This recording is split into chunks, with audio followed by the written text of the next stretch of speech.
அனைவருக்கும் வணக்கம். யசோதா கண்ணன் யூடியூப் சேனலுக்கு அன்புடன் உங்களை வரவேற்கிறேன். வாழ்க வளமுடன். இன்றைக்கி நம்ம ஒரு எளிமையான சூப்பராக ஒரு டிஷ் செய்ய போகிறோம்.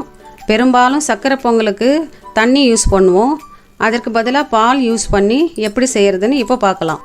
முதல்ல ஒரு டம்ளர் அரிசி எடுத்துக்கோங்க. கூடவே 1.5 டம்ளர் பால் சேர்த்துக்குங்க. பால் கொஞ்சம் அதிகமாக சேர்த்துக்கிட்டா டேஸ்ட் இன்னும் ரிச்சாக இருக்கும். அடுத்து முந்திரி, திராட்சை, ஏலக்காய் பவுடர், கூடவே வெல்லம் 150 கிராம், அப்புறம் கல்லுப்பு கொஞ்சம் எடுத்துக்கோங்க. செய்முறைக்குள்ளே போகிறதுக்கு முன்னாடி நம்ம சேனலுக்கு சப்ஸ்கிரைப் பண்ணிவிடுங்க. மறக்காமல் பெல் ஐக்கானை கிளிக் பண்ணிவிடுங்க. முதல்ல அரிசியை எடுத்து 2 முறை சுத்தம் செஞ்சு 10 நிமிஷம் ஊற வச்சுருங்க.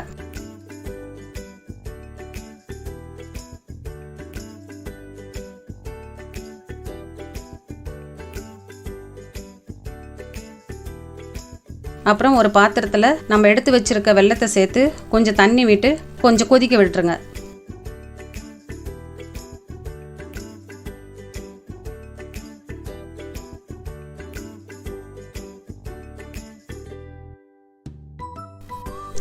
ஊற வச்ச அரிசியை குக்கரில் சேர்த்து அதில் 1.5 டம்ளர் பால் விட்டு 2 டம்ளர் தண்ணி விட்டு கொஞ்சம் கல் உப்பு போட்டு நல்லா கலக்கிட்டு குக்கரை மூடி போட்டு விசில் வச்சுருங்க. 4-5 விசில்.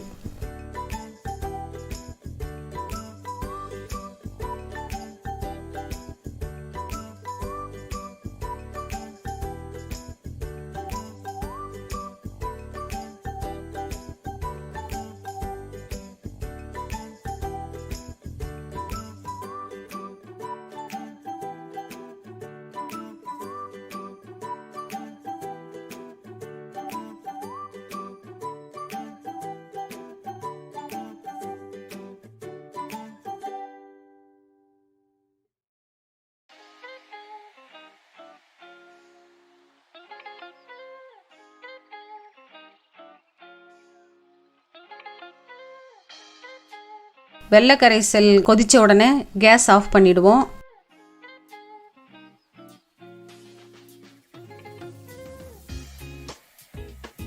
இப்போ குக்கர் விசிலுக்காக வெயிட் பண்ணுவோம்.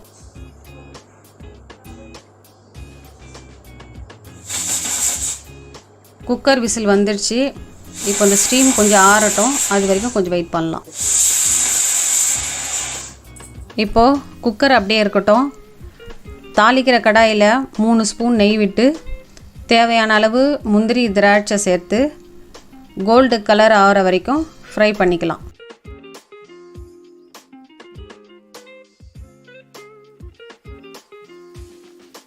குக்கரை ஓப்பன் பண்ணி சாதத்தை நல்லா மசிச்சுக்குங்க.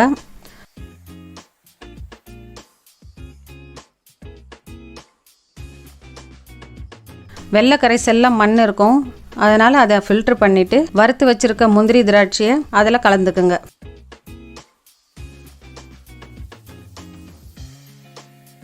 சூப்பரான சக்கரை பொங்கல் தயார். வீடியோவை ஃபுல்லாக பார்த்துருப்பீங்கன்னு நம்புகிறேன்.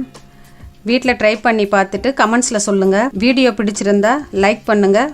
உங்கள் ஃப்ரெண்ட்ஸ் அண்ட் ஃபேமிலிக்கு ஷேர் பண்ணுங்கள். இதே போல் நல்ல ஒரு டிஷ்ஷோட அடுத்த வீடியோவில் சந்திக்கிறேன். நன்றி, வணக்கம்.